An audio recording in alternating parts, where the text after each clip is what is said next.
So we're just thinking about the long feet.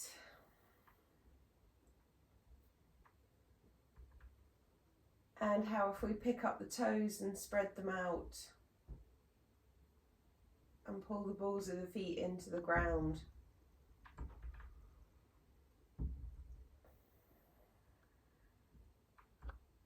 And that if we really get behind the balls of the feet, we can feel the back of the pelvis just start to relax on the ground a little bit more as the feet go long.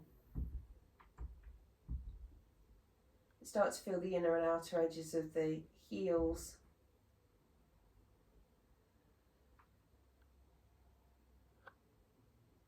And the more we get behind the front face of the snooker ball heel,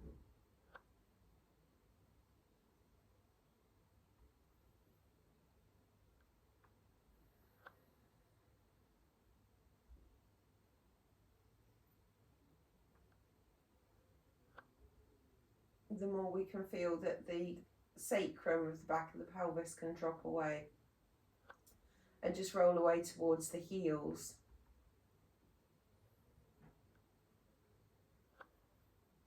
So feet get pulled down into the ground, and that can start to tilt the hips in towards you.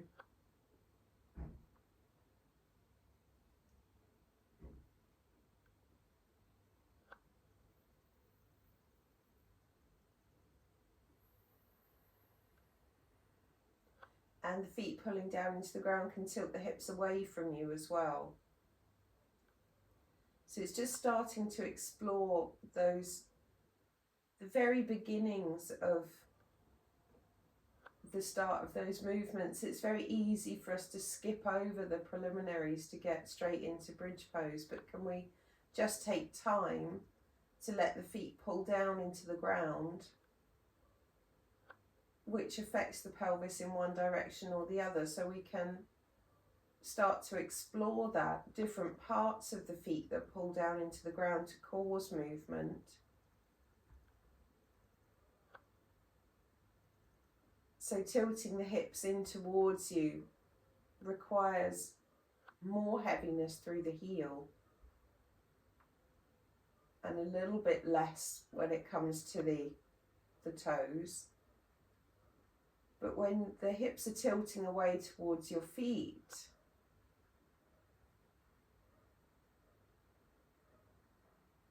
it requires a little less heel and a little bit more toes. So we start to become more connected to our feet and the role that they play with the hips and the tummy, the central core system. That all happens because we're connecting with our feet. So inner and outer edges of the feet, noticing if you've got one foot that's heavier than the other, noticing if one inner side of the foot is heavier or the outer sides of the feet are heavier, and just starting to level the playing field.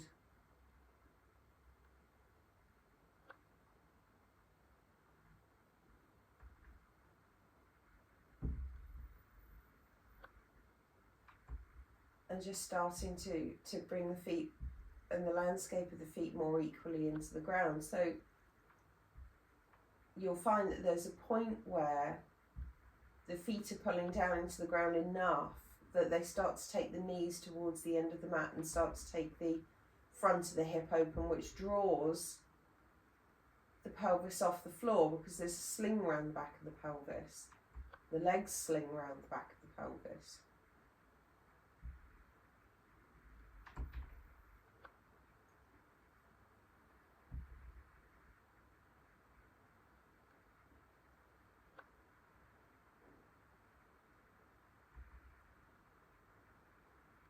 So we start to feel that because the feet are drawn down, the pelvis is drawn up, and we can start to touch in with each individual vertebrae in the back.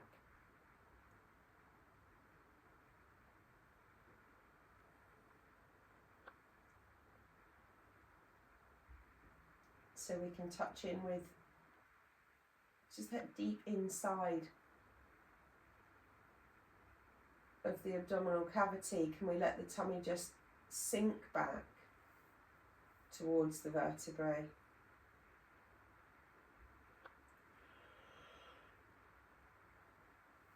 The front of the body goes towards the back body, and the spine gets pulled down into the ground, so we've kind of got those individual vertebrae.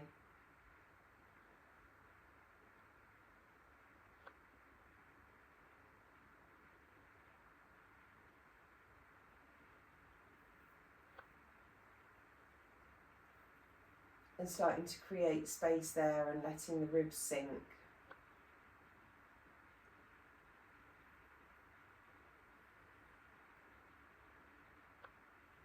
And then just bringing the arms up over the body, let the arms go back through the shoulders to the spine.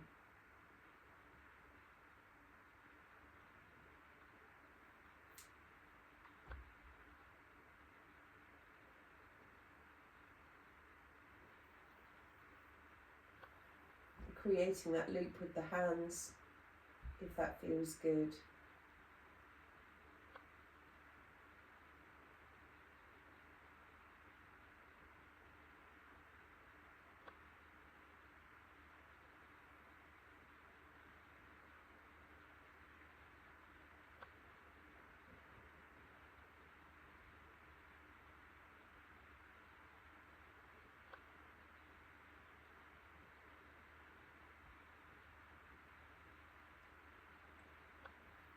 So we can just feel that the jaw goes into the back of the head. You can let the hands drift up towards the top of the mat, just starting to make space underneath the arms and down the side of the ribs.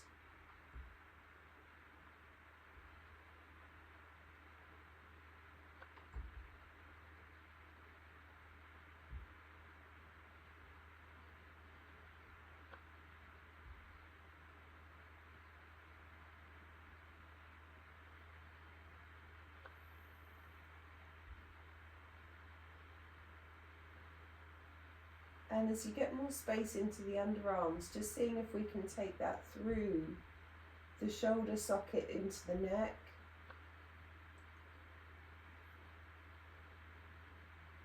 And the more we keep letting the jaw and the tongue rest back, the more length you get at the neck into the underside of the head, the more the eyes can drop back.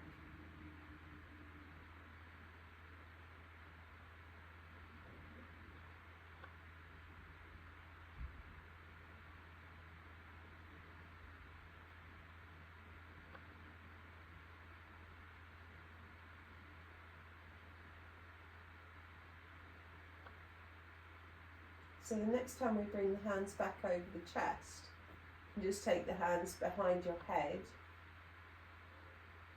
We've been looking at this a little bit. So long arm bones coming back through the shoulder sockets. It's like they're going into the ground about 3 feet behind us.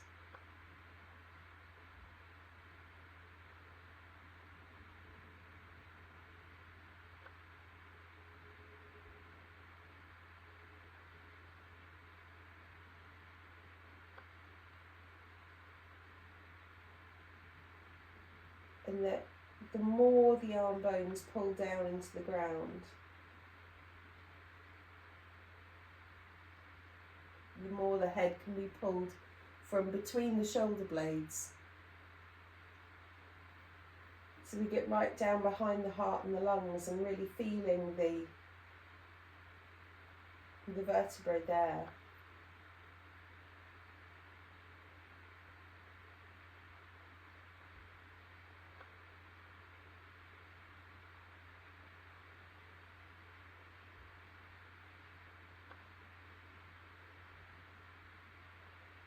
And you can feel the more you let the head rest into the hands, the more we get that draw on the underside of the diaphragm, the underside of the ribs.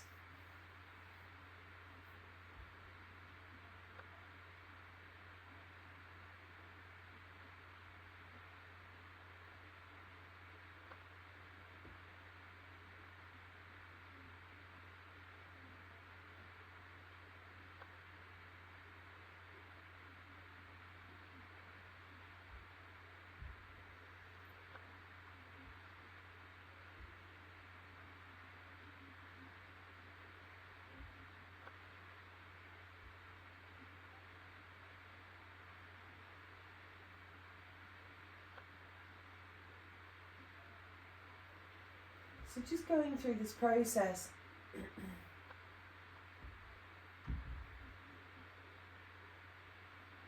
And just checking in with the different parts of yourself. So you've got your feet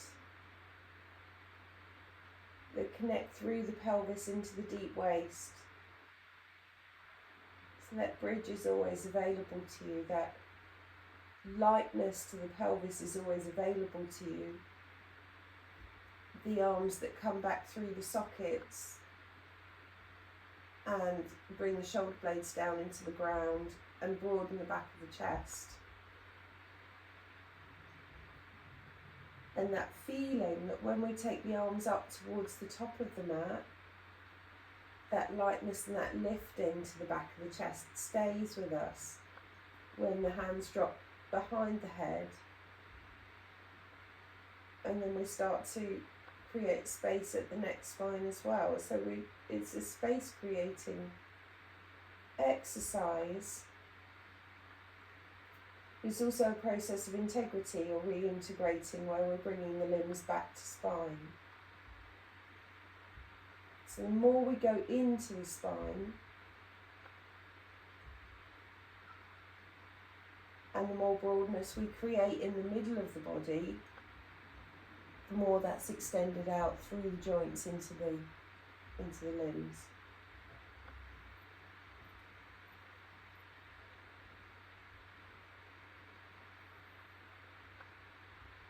So next time we're coming back down, we're just letting the head rest, taking the elbows to each side and just pulling the feet down, coming into our laying twist.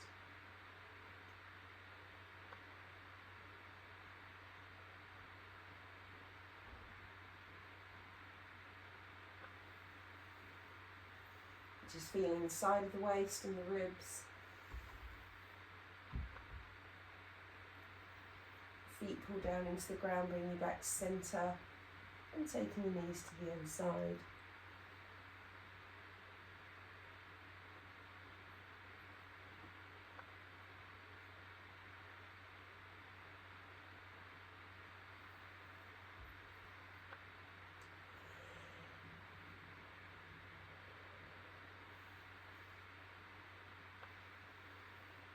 And then just coming back to centre. So we let the right knee float in towards you and let the arms come up over your body. Again, we're just always letting those drop back through the shoulders. And we're just sliding the left leg away from you. So leg is leaving from the underside of the ribs and lengthening away out down the waist. You can take one arm or both arms up over the head, just to get that feeling that we're moving in the two directions at once, just to reconnect again to the ribs and the underside of the ribs. Left knee comes in, and the arms come in, and we can change over sides. So right heel can come down to the ground, and it's like somebody's just pulling that heel away towards the end of the wall. And if they kept pulling the wall at the end of your mat, if they kept pulling, it just pulls the side of the waist open.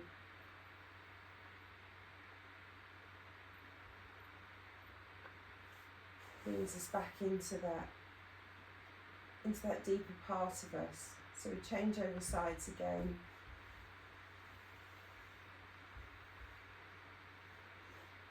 Just lengthening away with the heel.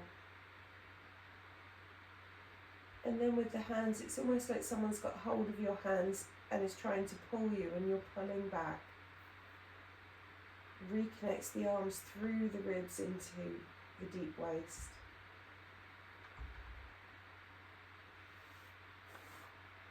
We'll change over final time.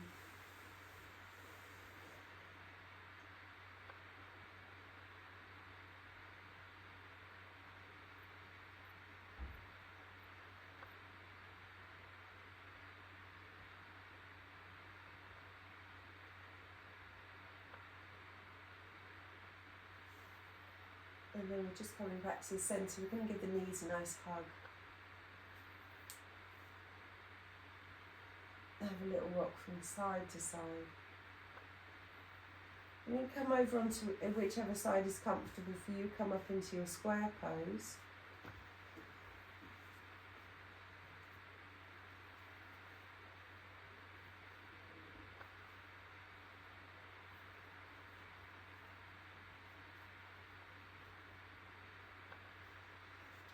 So just having the knees underneath the hips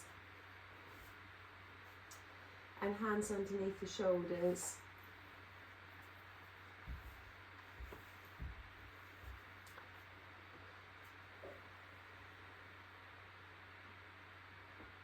And again, just that process of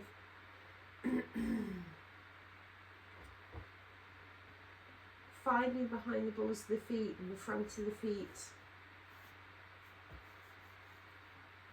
and the front of the ankles and the shins.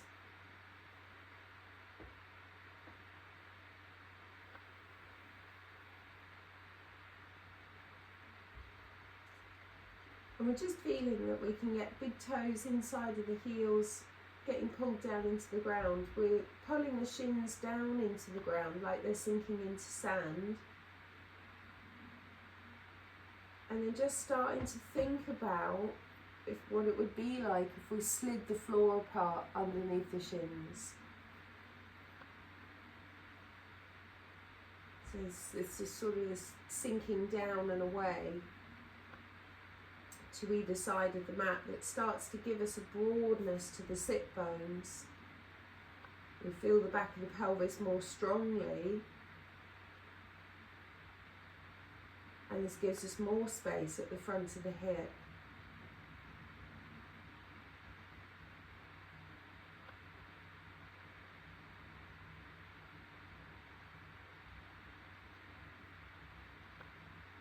And then we can start to touch in with the low spine. So pulling shins down into the ground and then trying to separate the floor with them all helps to really get us into the deep workings of the pelvis, to the inner sides of the thighs and into the groins.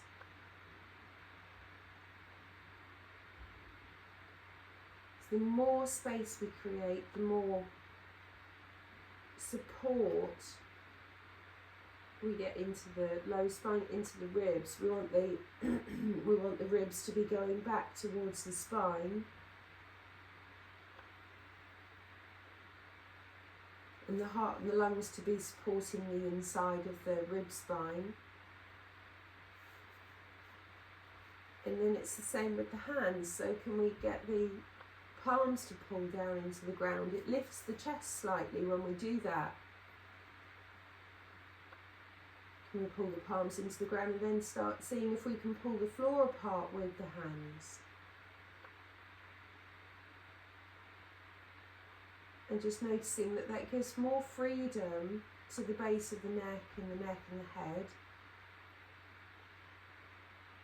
But there's a bit more going on in the chest.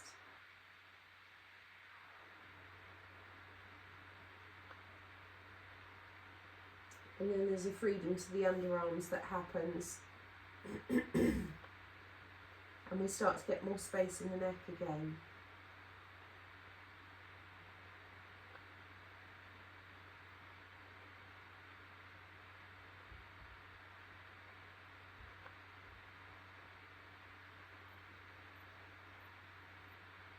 This is interesting because the more we pull the floor apart with the hands, the more space we get into the top part of the shoulders, and the head and neck become freer.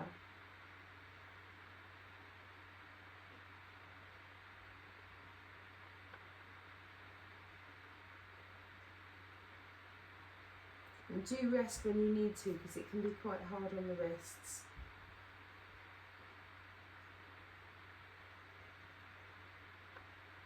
And your cat pose is in here as well.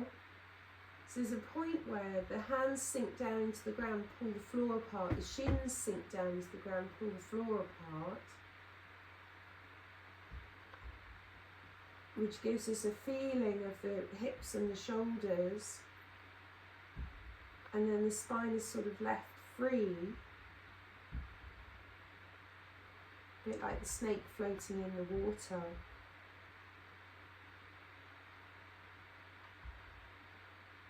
And your cat pose is here, so we can start to find the head and neck and the ribby vertebrae and the low spine vertebrae into the tail. The spine is suspended by the 4 columns, if you like, of the arms and the legs.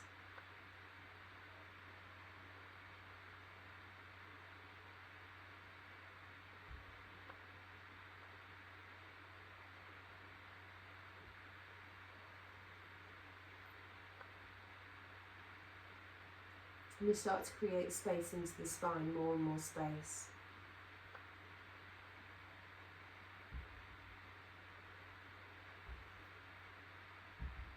So if it's nice, once we've found the spine, we can take the toes under on the right side and just start to introduce the toes to the floor.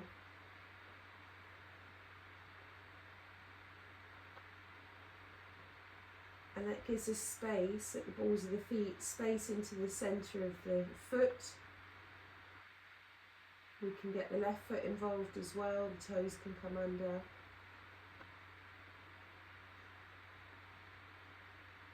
And it's interesting because you can feel as the toes get pulled down into the ground, then the centre of the foot starts to stretch. If you're taking your sit bones towards the wall behind you at the same time, you can start to feel that there's more space between the top of the hip and the underside of the rib. As the foot softens out.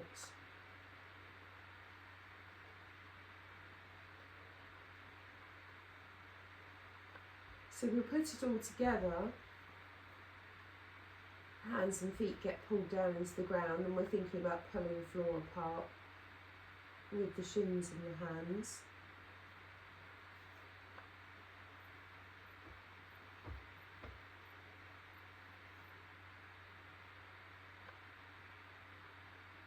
And we can just take the right set of toes under, and with this floating spine,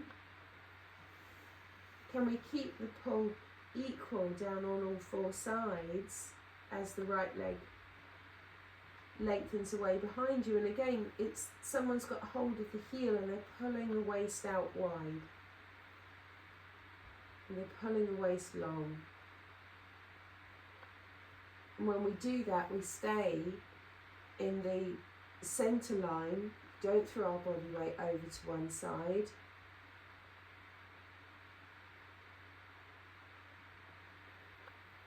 And we keep feeling that we've got this lovely space at the shoulder and the side of the neck, because the hands are still pulling down into the ground, pulling the floor apart. Takes us out of the shoulder. And you can change over feet if you haven't already. One side might be different to the other. There's a lot going on in here, so taking your time.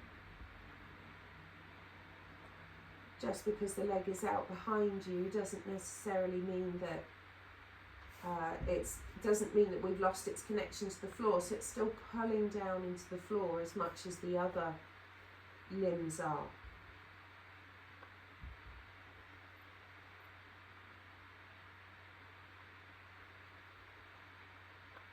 So we just take one more on each side, and as always you can do this on your wrists if the wrists are starting to get grouchy.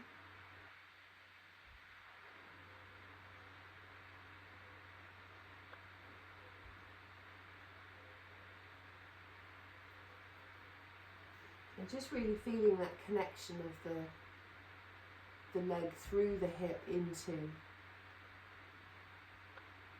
the deep waist.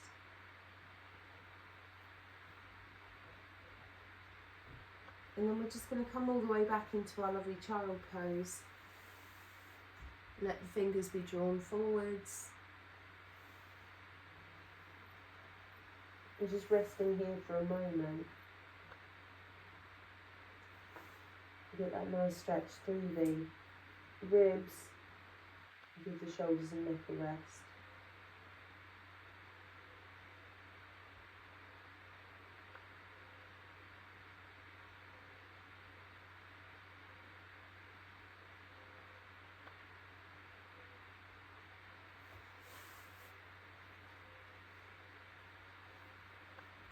Then we're just coming down onto our tummy.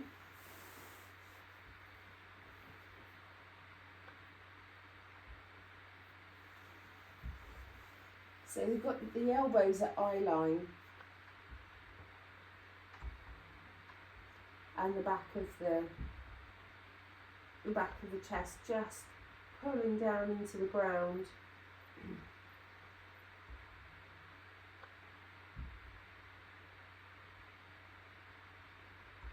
And feet again pulling down into the ground, pulling away towards the wall behind you.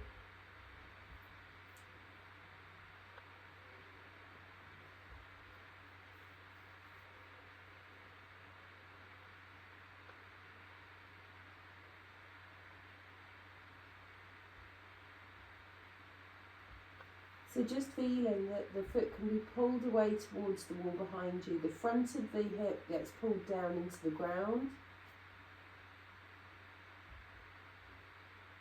And the foot can go long. And again, it's like the foot's being pulled long out of the waist. So the foot goes as far long as it possibly can. If it was being pulled away behind you.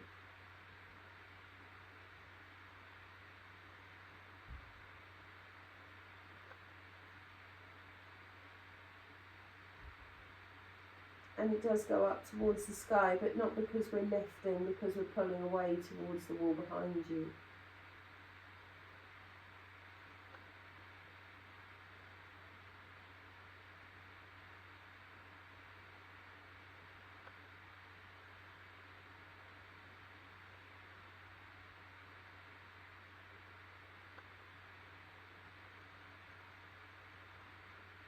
So if it's good to add arms in, we're pulling the pointy parts of the elbows down into the ground, which sends the long arm bones back through their sockets to the solar plexus. So if we were sending the left leg away, we could send the right arm away, both from the centre of the underside of the ribs initially.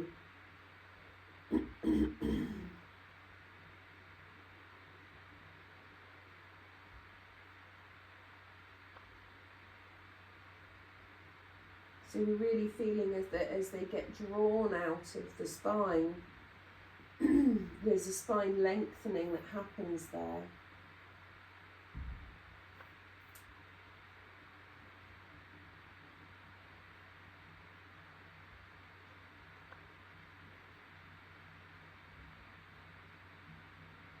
And the same on the other side. So can we keep presenting down through the front of the hips equally? Can we keep pulling down through the front of the ribs equally?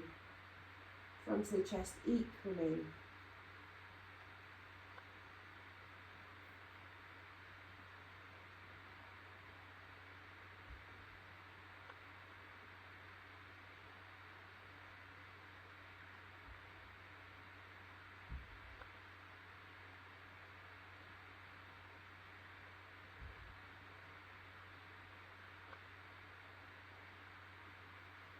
And just noticing that the two sides are different.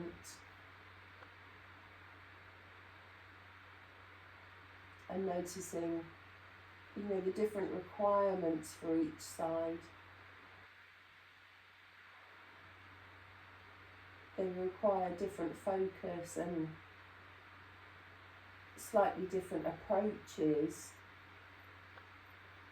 depending on whether this is the non-dominant or dominant sides, or whether this is the side that feels a bit more stronger or needs a bit more support.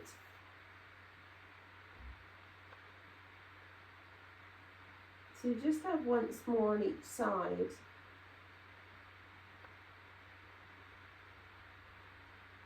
Really being mindful of shoulders. If you feel that the arm is starting to pull out of the shoulder, take time to reconnect down through the pointy part of the elbow, through the shoulder, and just keep taking the arms back to the solar plexus. They are, for a lot of us, so attached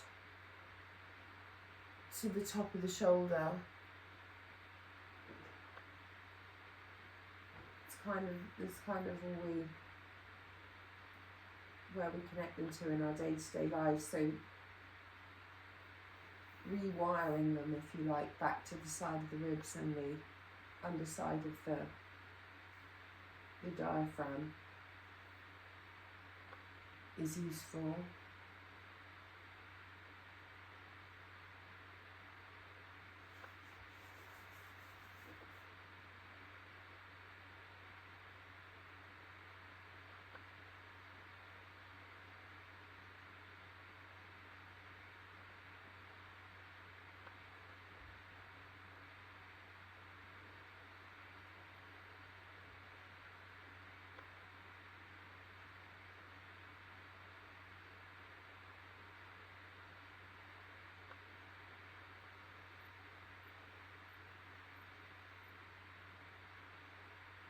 So the next time we come back to centre, just taking the hands underneath the shoulders and just pulling the elbows down towards the heels,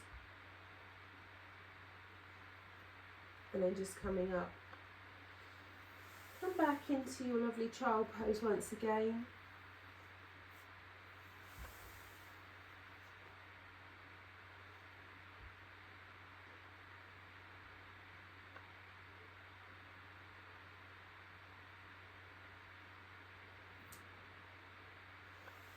So this time when we come back into our square pose, and have, you know, somewhere to elevate your hands if it feels good. You can put them on the sofa in front of you, or you can put them on your chair, whatever feels good. So we're taking that right foot again, and again just pulling it long out of the waist, taking the heel back behind you, and pulling the hands down into the ground. Again, as we pull the hands down into the ground, it lifts the chest ever so slightly, so we can bring the knee through, we can bring the toes through, and start looking at something that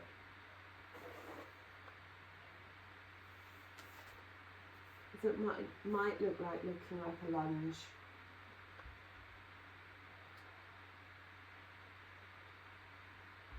The back shin can just get pulled down into the ground, and the sit bone's going towards the wall behind you. So there's a lot of emphasis on that back shin and the back knee. We're not throwing the body weight forwards into the front foot. And we can change over sides. So again, getting that nice pull down into the ground from the two hands and one shin, which frees the other leg. So it can be pulled away behind you, and let it be pulled long out of the waist. It feels, or it seems like it might be counterintuitive because we're so used to tucking under and bracing and all of that stuff. So can we let the heel just be pulled away towards the wall behind you? Can we let everything go long, long, long? The more the inside of the heel pulls away towards the wall behind you, the more it pulls the pelvic diaphragm and the rib diaphragm back towards the spine. It provides stability for us. We don't have to brace.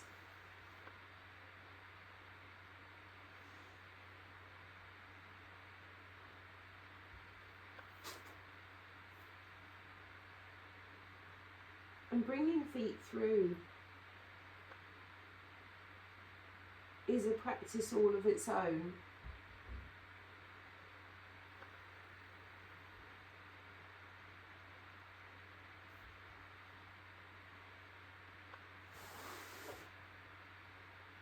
Because it can be quite tricky, so just taking time with yourself to just explore these movements.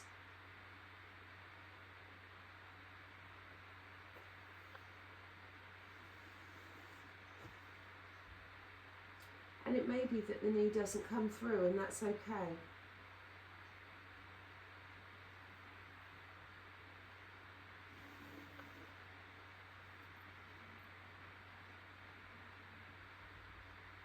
Just work with whatever you have. So if the toes are coming down into the ground, and that's what you've got at the moment, it's absolutely fine. So we just feel the pull down through both sides. Just keep taking it back to the spine.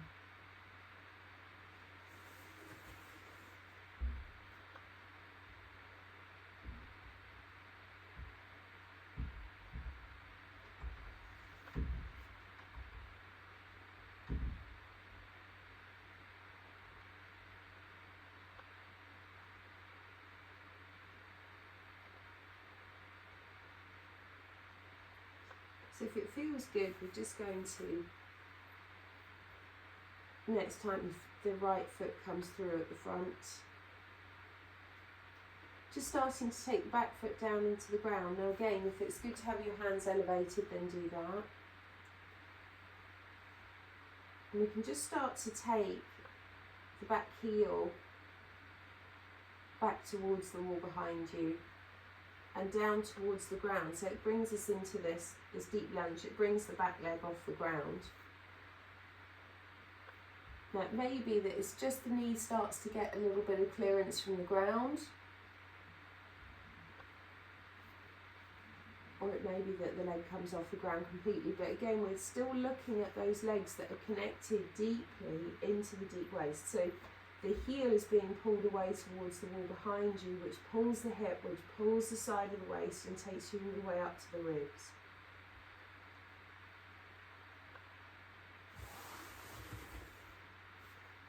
And you can change over sides if you haven't already. So again, these are your exploratory movements.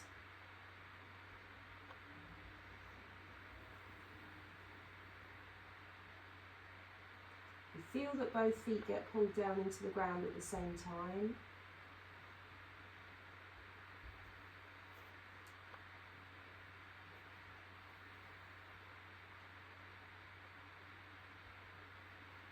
And it gets us very deep into the hips.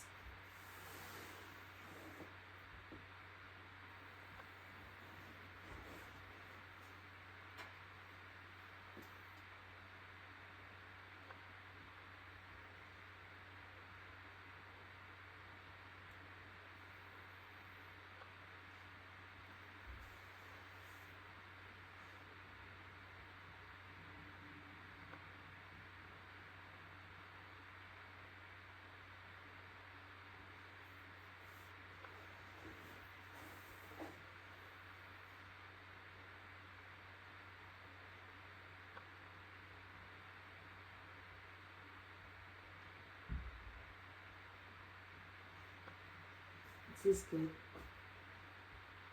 So the next time, we're just stepping through whichever foot. And the back heel can take us away. We can bring the feet together and come up to standing.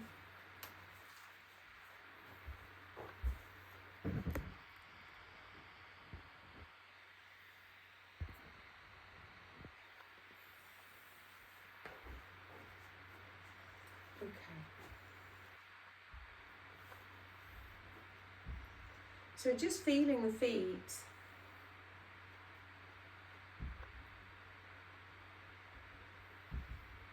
And again, just those inner and outer edges of the feet and the long toes. And just noticing where the body weight falls.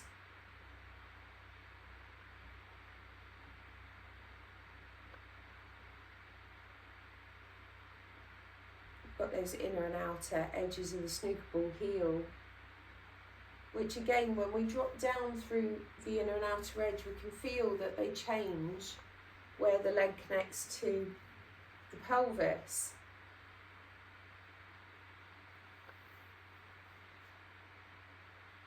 So it's like the feet sink down into the ground and we can pull the floor apart.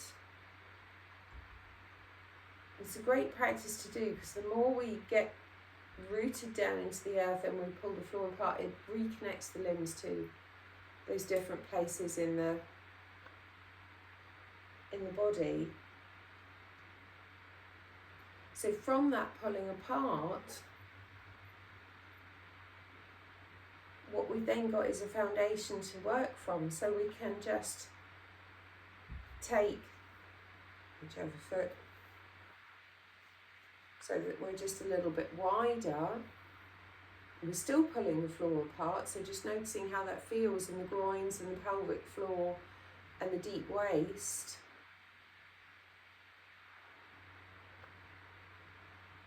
And then we can start to sink the heel on one side. We can just pull that down into the ground, coming back to where we were a second ago. So we're just going to start to turn the foot. It doesn't matter where it gets to.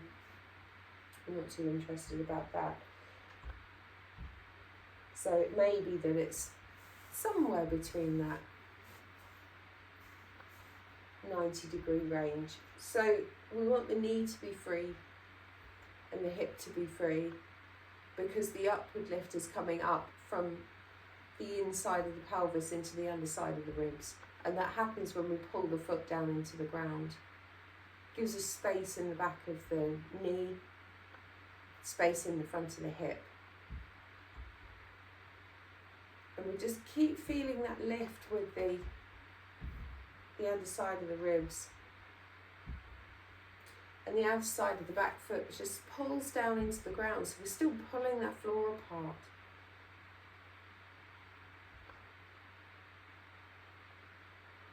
So keep feeling into the inside back of the pelvis. And we feel that if we keep pulling down through that back heel, it wants to turn us towards the front foot. And we feel that the leg is connected, the back leg is deeply connected to the underside of the waist. And it's just to notice everything that goes on the shift when we do that. So there's a shift in the foot as it connects to the shin through the ankle. Can we feel that? Can we keep spacious in the knees? We've got space in the backs of the knees and the kneecaps are dropping. Can we lift into the back of the pelvis and make space in the front of the hip? The whole lot, we feel like the whole lot goes on like a spiral twist. And each joint has got to sort themselves out. And it's noticing where we run into the hitches and the glitches with the slide and glide of the tissues.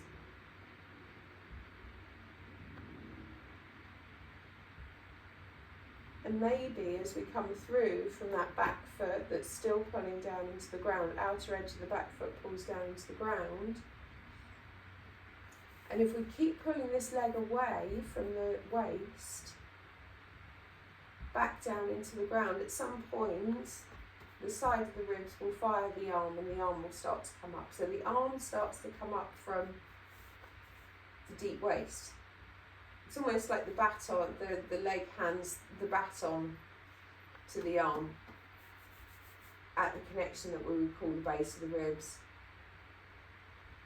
And we continue on our spirally journey.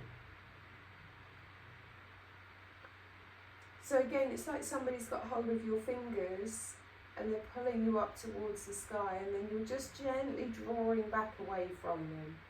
So there's this reciprocal two-way relationship where the fingers are getting pulled away and you're drawing back the arm back into the spine. It's an interesting movement because for some of us it's a physical, tangible movement, for some of us it's just a feeling. Start making the connections through your body between your arms and your feet. So when we come back to centre, we let that arm just spiral back into the shoulder and let the ribs return back. Which turns us to our original original feet arrangement, we can come out through the other side. So again, just letting the feet draw down and that pulling the floor apart again. It's such a good practice. It's the outer edge of the back foot, the outer edge of the front foot, keep pulling down. Big toe joints and the inside of the heels again. Can we get the legs to connect into deep underside of the pelvis, deep inside of the pelvis, deep inside of the waist?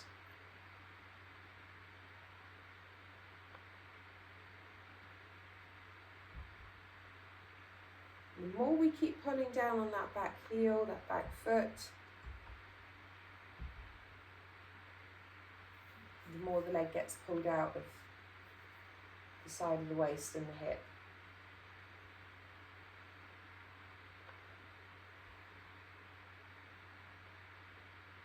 And the more we get sent to look towards the front.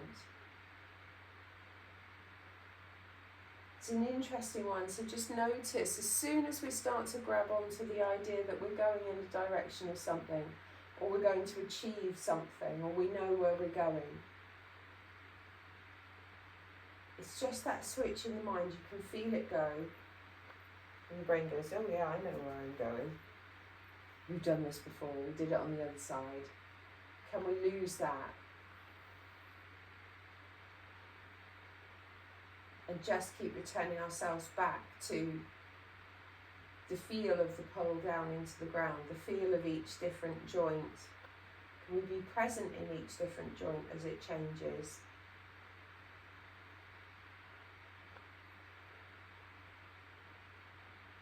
Can we stay with it until the arm wants to move, not because we want to move the arm?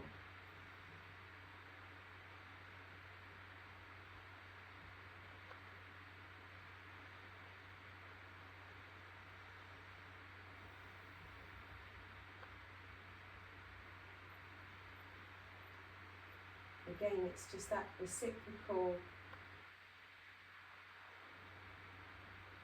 connection between our fingers and the sky fingers. It's that reciprocal connection between our feet and the deep centre of the earth. We keep pulling down. We're always going in two different directions.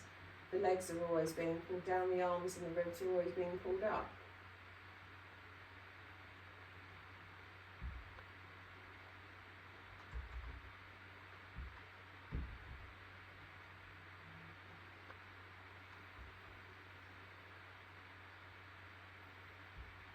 And just coming back to the centre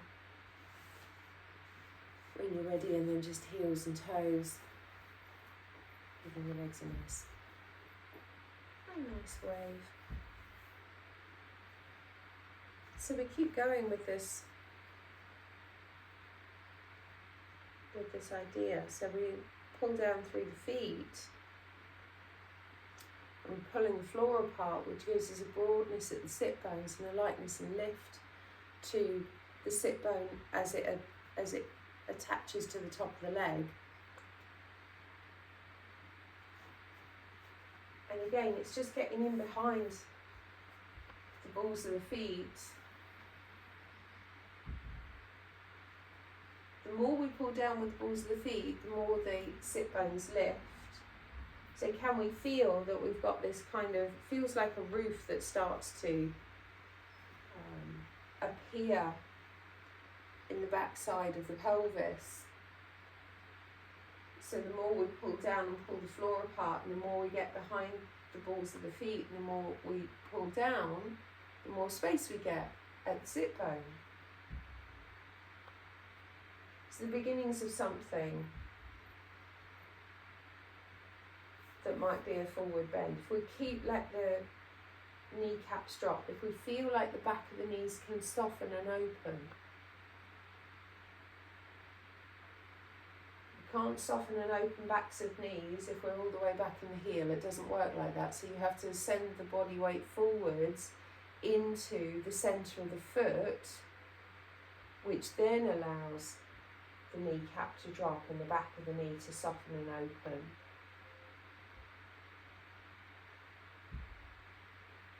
You know, for those of us that are flexible, it's important to keep the knees very, very soft to start with. You have to have that pull down through the feet and that lift up through the inside back of the pelvis. It's like someone's got hold of the sit bones and they're lifting them towards the wall above you, or the ceiling, commonly known as the ceiling. Can we feel that? And it might be that you don't get very far forward, because as soon as the body comes forward, other things have to work very, very hard. So can we keep the arms wrapped around the ribs? Can we keep the head connected to behind the heart centre? Can we plug the legs in through the pelvis into the deep waist, and then we can come forward, well, kind of forward. The low spine goes backwards, the rib spine goes forwards. And we keep just dropping back into that pull down into the sand and that pulling the floor apart. It's a strong movement. We feel it very much across the back of the pelvis.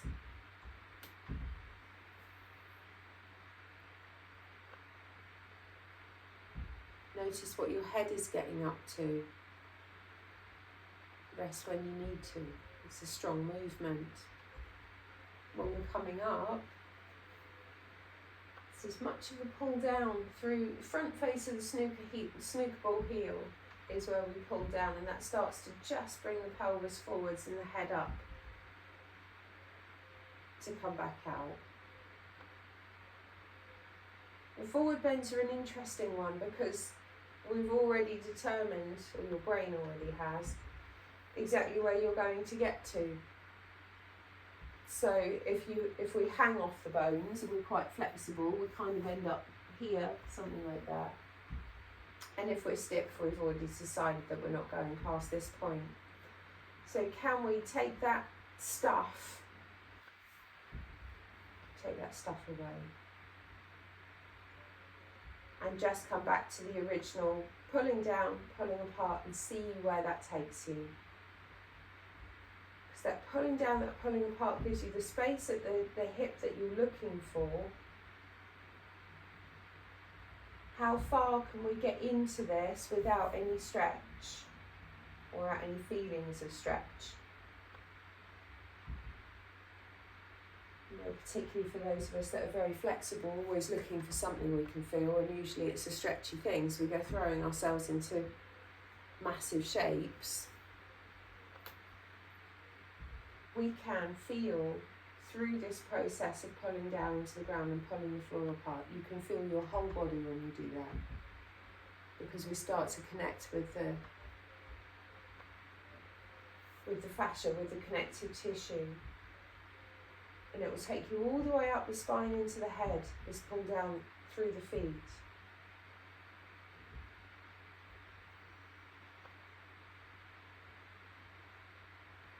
And when we focus on that, when we concentrate just on that,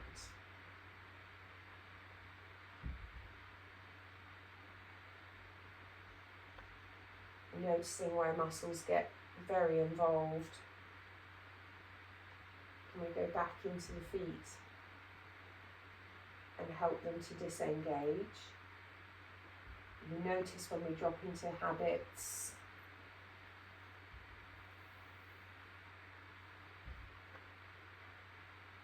Notice if we start to hang off the back of the pelvis. Like I say, it might not be a big movement initially, and that's okay.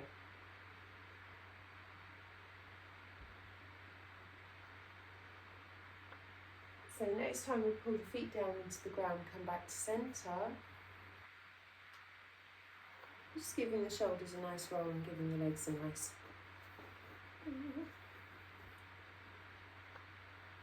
This is good. So again, feet, just pulling the feet down into the ground, and a lot like we were doing in our posture when we were on all fours, We're pulling down into the feet, pulling the floor apart, and then can we just make one foot heavier on one side? We want to stay in our chalky centre line as much as we can. So as the foot gets pulled down into the ground, the other foot starts to become free from the ground. We just keep pulling down. So the leg that we're pulling down pulls the waist long and lifts the chest and takes the back of the ear up and back towards the wall behind you. And if it's nice to get a thumb in there, you can do that too. But we keep pulling down. So we're kind of going down and back and up at the same time. And the more we do that, the more the other side becomes free. And the more we can stay in the centre chalky line.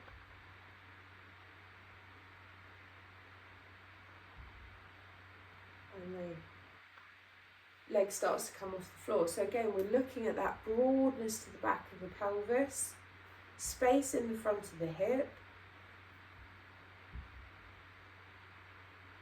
Change over sides if you haven't already. If you're halfway through your movement, then take time with that.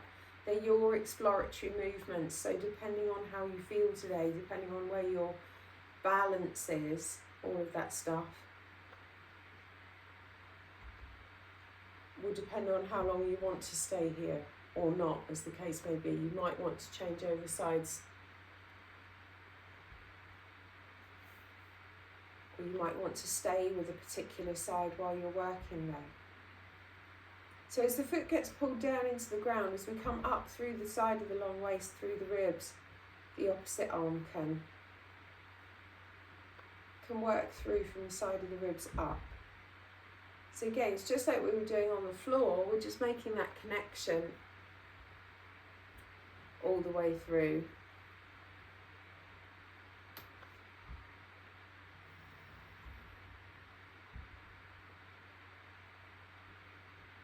So again, that pull down into the ground.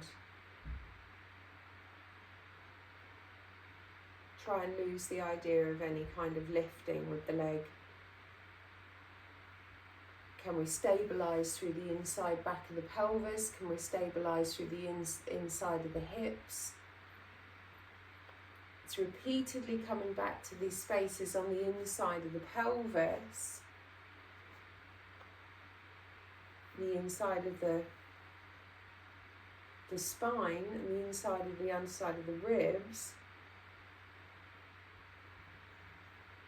So there's always this up and the legs become a little freer.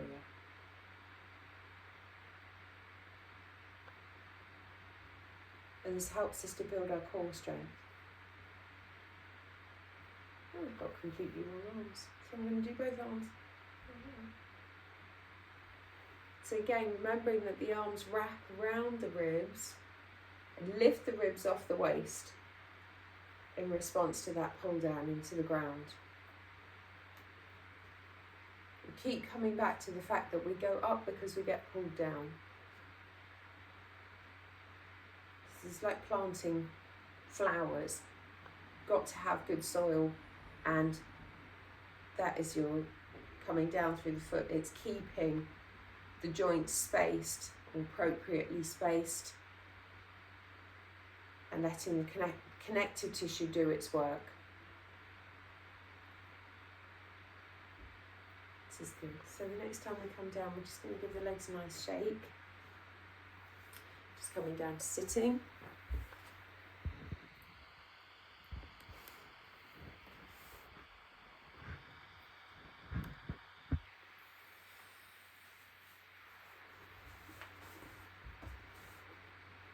So again, we're just taking the sit bones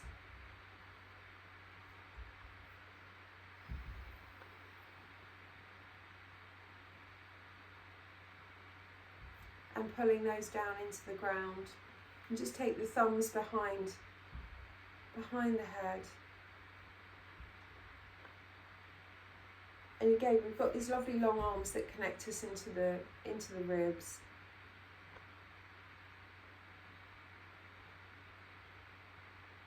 And just feeling that the spine can hang down at the back of the body.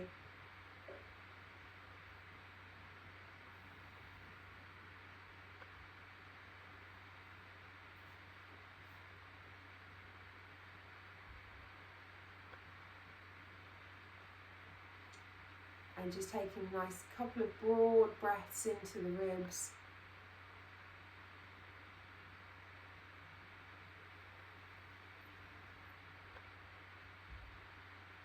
And each breath out lets the shoulders drop away.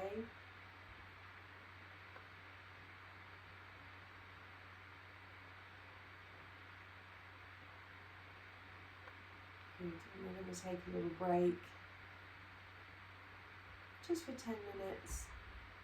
And we're going to come back and we're going to do our workshop on feet. Lovely feet. So if you're staying, wonderful. If you're heading off, wonderful. The replay will be in the portal a bit later today.